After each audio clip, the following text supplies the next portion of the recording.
Pasangan artis, Ussy Sulistyawati dan Andhika Pratama sudah 10 tahun bersama.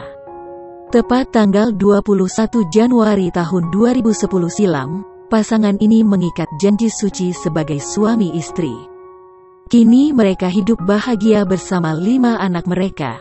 Ussy bersyukur dan berterima kasih kepada Andhika yang mau menerima segala kekurangannya.